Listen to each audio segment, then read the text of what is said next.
바울이 신라를 택해서 수리아와 길리기아 육로로 다시 복음을 전파하고 또 심하게 다투어 피차 갈라섰던 바나바와 마가는 배를 타고 구브로로 가고, 이렇게 해서 두 팀의 선교팀이 활동을 하게 됩니다. 2차 복음의 전파, 전도 여행이 시작이 되죠. 그런데 바울은 신라를 택합니다. 바울이 신라를 택하죠. 마음에 맞는 사람, 생각이 맞는 사람, 자기 마음에 합한 사람, 한 팀을 이루어서 복음의 증인으로 두 명이 팀을 이루어서 출발하는데, 형제들에게 주의 은혜의 부탁함을 받고 떠났다. 이렇게 이 두 번째 출발할 때, 처음에 안디옥 교회가 이 선교팀들을 파송할 때는 안수하여서 기도하여 보내니라. 앞에 보시면 이 13장 3절 말씀에 금식하고 기도하고 두 사람에게 안수하여 바나바와 사울을 따로 세워서 그렇게 해서 보냈는데, 두 번째 보낼 때는 조금 이게 약화된 건가?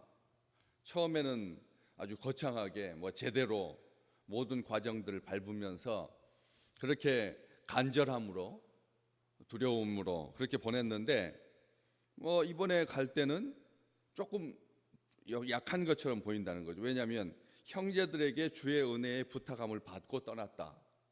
안수를 받고 떠난다든지 성령 충만함을 받고 떠났다든지 그런 말은 없고, 형제들에게 주의 은혜의 부탁함을 받고 떠났다. 형제들에게 주의 은혜의 부탁함, 그것을 받고 떠났다.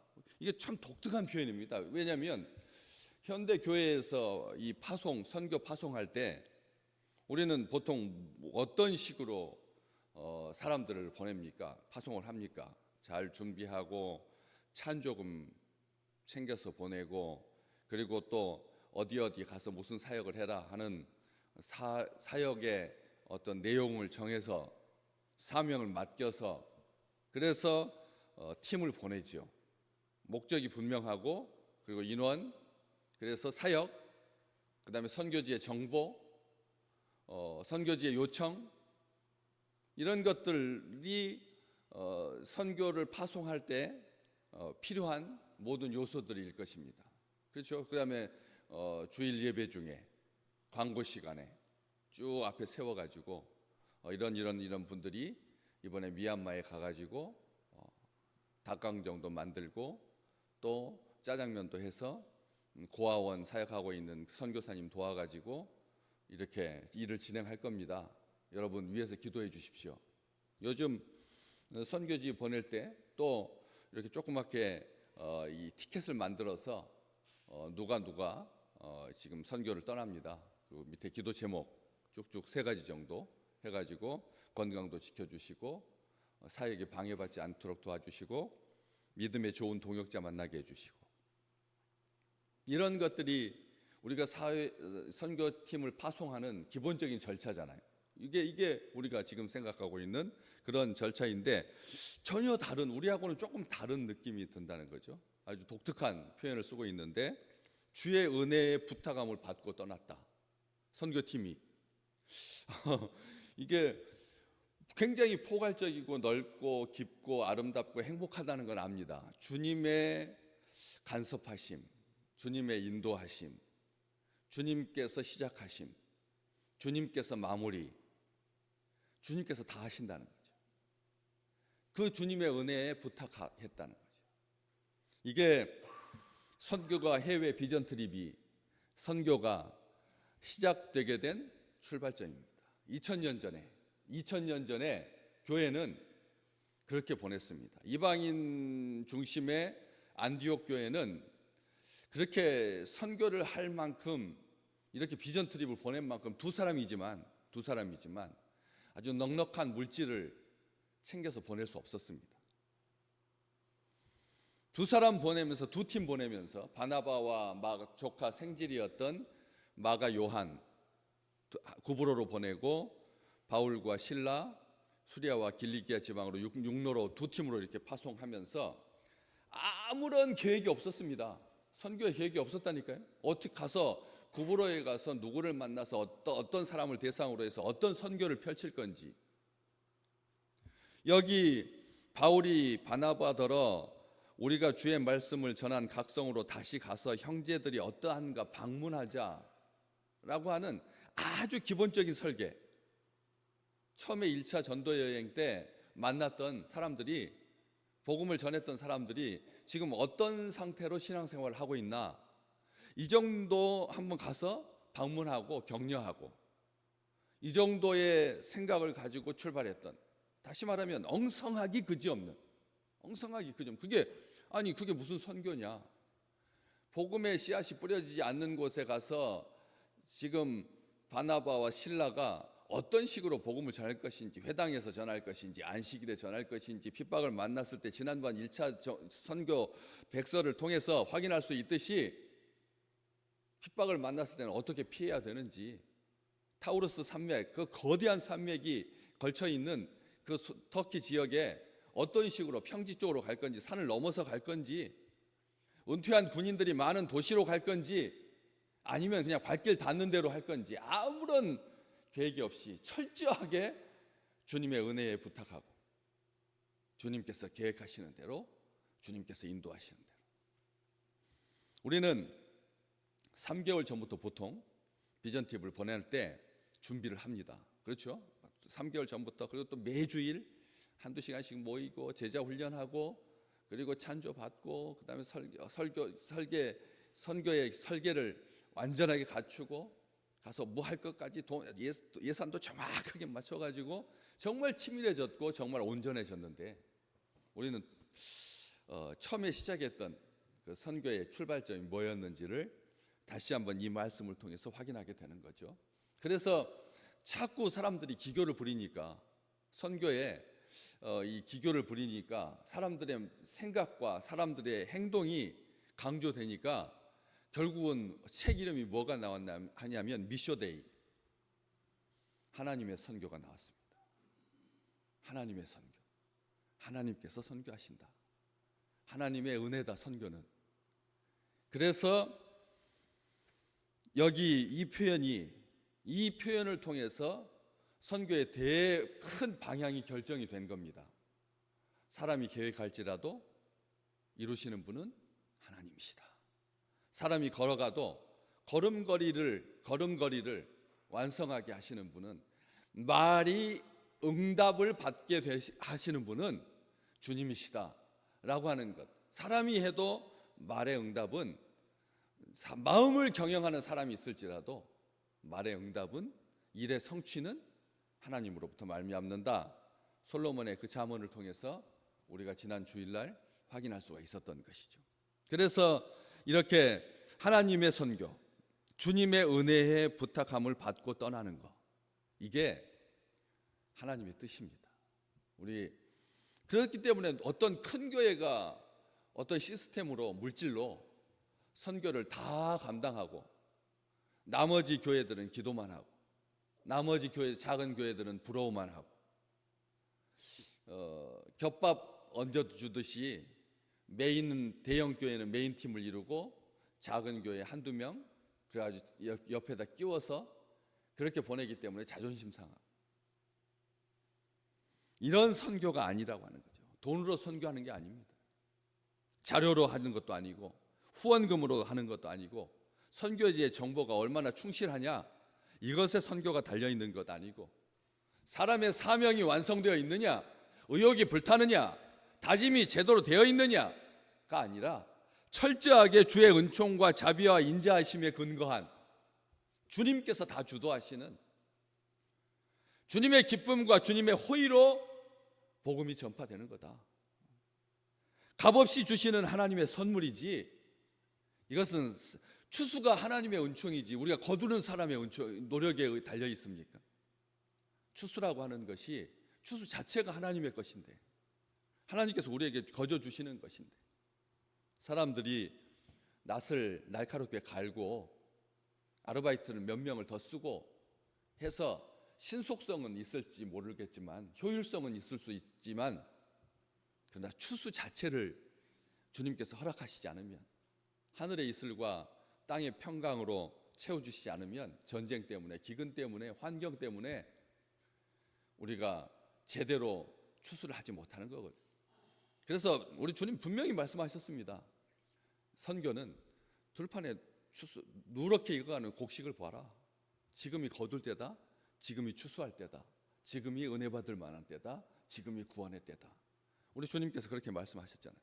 그렇기 때문에 믿음으로 말미암는 그 구원의 은혜를 주시는, 에베소서 2장 8절, 너희가 그 은혜에 의하여 믿음으로 말미암아 구원을 받았으니, 이게 온 세상 사람들이 이 복음을 받아들이는 기본 설계입니다. 이게 기본입니다. 이게 본질입니다. 주님의 은혜로 우리가 믿음으로 말미암아 구원을 받는다는 것. 지극히 풍성한 은혜를 주시는 하나님, 우리 하나님의 은혜로 죄사함 받고 의롭다 하심을 받고 믿음이 부요해지고 악과 싸워서 이기고 하나님의 영광을 드러내고 기쁨과 감사가 넘치게 되는, 사실 주님의 은혜의 부탁함을 받고 떠나지 않았다면 이 2차 전도 여행은 처음부터 뒤틀렸었습니다. 아시잖아요. 바로 39절 말씀, 앞에 37절 말씀, 바나바는 마가라고 하는 조카 요한도 데리고 가자. 바울은 38절 밤빌리아에서 지가 한 일이 있는데 젊은 녀석이 자기 삼촌도 외삼촌도 1차 선교 여행에 성실을 다하는데 예루살렘으로 돌아가 버린, 함께 일하러 가지 아니한, 함께 자기들을 떠나버린 그런 자를 데리고 가는 것은 옳지 않다. 서로 심히 다투고 피차 갈라서서 정말 교회에게 누가 되었던 이 출발점 자체가 주님의 은혜로 함께 하시지 않으면 선교가 절대 완성. 우리는 지금 30일을 금식 기도하면서 안수해서 보내도 성공할까 말까 한데, 아니 시작부터 이렇게 자기 판단, 자기 생각으로 뒤틀린 그런 선교가 가당키나 한 일입니까? 그래서 철저하게 실패하는 것이 사람들이 그렇게 다투고 자기 의견을 갈라지고 분열되고 하는 것에 대한 징계이고 심판이고, 그게 마땅할 겁니다. 그런데 하나님은 그대로 놔두지 않으신다는 거죠. 하나님은 그렇게 하시지 않나. 주님께서 은혜로 더하지 않으셨으면 2차 전도 여행은 철저하게 실패할 수밖에 없었을 텐데, 우리 주님께서 위로의 사람 바나바가 바울과 서로 심히 다투어 피차 갈라질 줄은 꿈에도 몰랐죠. 교인들이. 아니 위로자인데, 바나바는 품성이 그렇게 다투는 것을 싫어하는 아주 온유한 사람이었는데, 유순하고 관용하고 용서가 많은 사람이었는데, 조카가 1차 여행 때는 그렇게 좀 실수했을지라도 이 사람은 그러면서 크는 거니까 라고 생각하면서 다독거려주고 가능성을 보고 출발하려고 했고, 바울은 딱 아는 거죠. 얘는 이게 안 된다.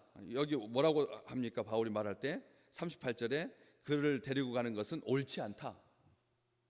바울의 판단은 분명합니다. 양보하지 않습니다.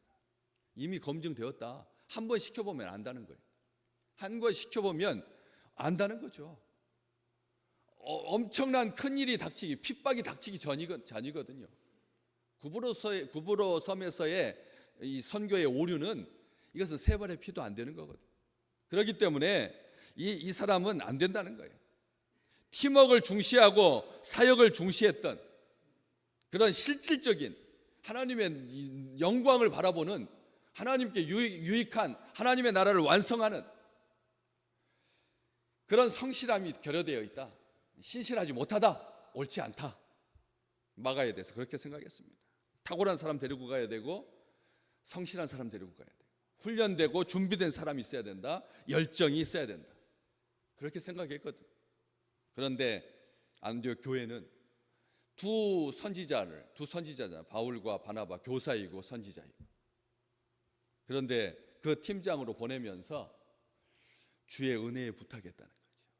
아멘. 두 사람은 사람 안 데리고 가도 팀 한 사람씩 더 같이 조카 데리고 가지 않아도 신라 데리고 가지 않아도 충분히 감당할 수 있는 분들입니다. 바나바와 바울로 족합니다. 그런데 아직 미숙한, 아직도 신라는 이 안디옥 교회 성도들하고 같이 유하기로 작정한 사람입니다. 모교회를 떠나서 예루살렘 교회에서 떠나서 자그마한 이방인들이 모이는 그런 교회에서 아직 예루살렘 교회에서는 선지자였을지 모르지만 이쪽 안디옥 교회에서는 아직 이 사람에 대해서 잘 모르는 그런 상태인데 그렇게 붙여주면서 하나님의 능력으로 일할 수 있도록 주의 은혜에다가 부탁했다는 거예요. 우리 주의 은혜를 간절히 사모하여 저들이 금식하며 기도한 후에 보내니라. 이렇게 했으면 훨씬 더 예쁘고 훨씬 더 좋을 텐데 주님의 은혜에다가 부탁했다는 거예요. 우리 여러분 오늘 우리가 주님 앞에 기도합니다. 기도라고 하죠, 다들. 그런데 우리가 정식으로 기도한다, 뭐 정식으로이라고 하는 이 표현에서 보듯이 그렇지 않고 우리 주님의 은혜에 부탁하시기를 주의 이름으로 축복합니다. 주의 은혜에 부탁하는 거, 이게 진짜 선교팀을 보내는 성도들의 마음이고 자세여야 한다. 그렇잖아요. 우리는 철저하게 기도해도 모자랄 텐데 라고 하는 생각, 이게 두려움에 대한 표현입니다. 우리 주님 기도하는 것, 말하는 것, 부탁하는 것 하나도 성경은 구별하고 있지 않습니다. 다윗이 간절히 기도하여 이르되 뭐 이렇게 하지 않아요. 다윗이 말했어. 교회가 우리 주님의 은혜에 우리 주님께 부탁해야죠. 그렇지 않아요? 만약 부탁한다면 우리 주님께 간절히 부탁하여서 보내되 이렇게 해야 되는데 주의 은혜의 부탁함을 받고 떠났다. 이 말, 그래서 핍박을 견디고 갈등과 분열을 이기고 아픔과 상처를 핑계치 아니하고 위로하고 격려하면서 사람의 판단으로 하지 말고, 선교할 때 사람의 판단, 내가 보기에 뭐가 옳고 그르고 판단하지 아니하고. 나중에 진짜 어떻게 됩니까? 마가는 바울과 함께 갇힙니다. 나와 함께 갇힌 자 된 이 디모데후서 골로새서 보시면 마가, 이 어설펐던 마가는 나와 함께 갇힌 자 된 자 중에 중요한 사람으로, 그리고 누가한테, 디모데한테 편지 쓰면서 나에게 정말 요긴한 사람이다. 마가는 나에게 정말 요긴한 사람이다. 나에게 유익한 사람이다. 그 유익함이 나의 유익함이 된다라고 하는 것은 사람에게서 찾을 수 없는 덕목입니다. 여러분 인생 살면서 사람이 나에게 유익하다라고 평가할 수 있는 사람이 몇 명이나 되겠습니까?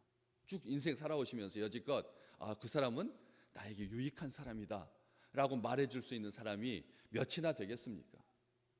그런데 마가는 디모데후서 4장 11절 마가를 데리고 와라. 그가 나의 일에 유익하다. 우리 하나님께서 주의 은혜로 마가의 인생이 얼마나 이 선교사에게 주님의 은혜에, 주님의 그 일에 유익한 자가 되었는지 나중에 우리가 마가복음을 쭉 읽어보시면 어떠십니까? 이 지상에 존재하는 모든 아직 안 믿는 사람들이 제일 먼저 보는 복음서, 마태복음부터 보지 않습니다. 분량적인 측면에서 마가복음부터 먼저 읽죠. 쉽거든요. 마가복음부터 읽게 돼 있습니다. 그래서 온 세상 사람들을 믿음으로 동원할 수 있었던 그 복음서를 쓰게 하신 우리 주님의 은혜, 아멘. 주님의 은혜가 그래서 차이와 다름을 넘어서 나와 함께 옥에 갇혔던 교회들을 견고하게 하시는 오늘 41절 말씀, 수리아와 길리기아로 다니며 교회들을 견고하게 아니라 신라와 함께 바울도 또 마가가 나중에 그렇게 유익하게 되고, 그래서 한량없는 은혜, 오늘 우리를 우리 되게 하시는 주의 은혜로 그 주님의 은혜에 부탁하십시오. 주님께 부탁하는 것도 사실 두렵고 두려운 마음이 있거든요. 그런데 주님의 은혜라면, 주님의 사랑이라면, 주님의 자비라면, 주님의 인자하심에, 주님의 은총에 부탁하시라는 거예요. 주님께서 사방으로 눈을 7개나 가지시고 우리의 깊은 심령을 감찰하시면 우리가 주 앞에 어찌 서리이까? 어찌 설 수 있겠습니까?